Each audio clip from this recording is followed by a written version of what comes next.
Okie dokie. So yesterday I worked on my Model 3-5 with the leather handle and shortened the guard.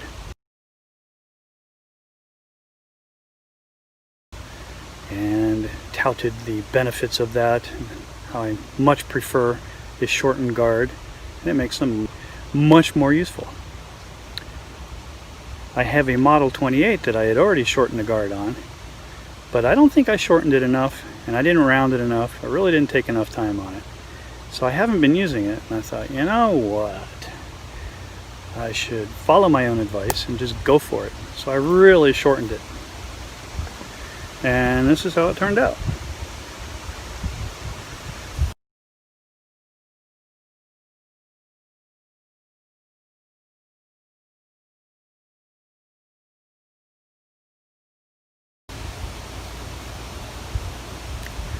I feel like a hand model.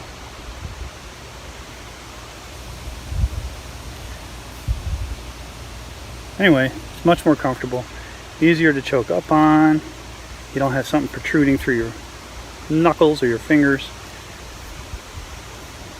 Much nicer. And I mean, think on a knife called the Woodsman, it's not the #1 fighting knife, it's the Woodsman. So it doesn't need that big guard. I've had about 8 of these, and they've all either been sold or given away. This one I kept because it just ticked all the boxes for me. And that's the cool thing about Randall's, is they are handmade, and there's going to be subtle differences between each one. This one has a nice drop point, big belly, high grind. I really like the high grind. It's a lot like the Model 14 grind. It has a fat butt, and it had a fat guard. I think whoever was making these that day, or grinding, didn't want to take a whole lot of material away, and maybe had big hands, which is awesome, because sometimes this can be really pointy and narrow, so can this, and this can be really narrow and round. Don't care for that. Everything about this one I love, except for the darn guard. So that's why it's gone.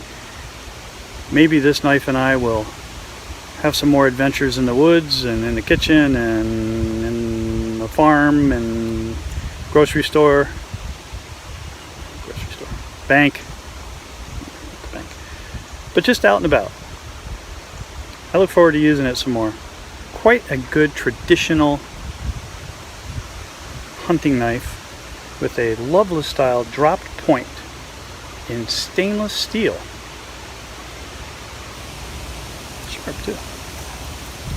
Oh, and the same guys that are looking at the Model 3-5 video going, that ain't gonna stay in the sheath.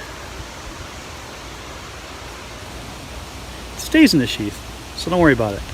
Modify your knife, make it useful, have fun. Give your grandkids something to look at and go, oh, Grandpa really like this. Well, hopefully they don't talk like an old man. That would be the grandpa talking. I kind of screwed that up, but anyway, hopefully they get something that someday they can look at and go, my grandfather had a lot of good times with this, and I'm going to carry on that tradition. We shall see. All right, enough yammering.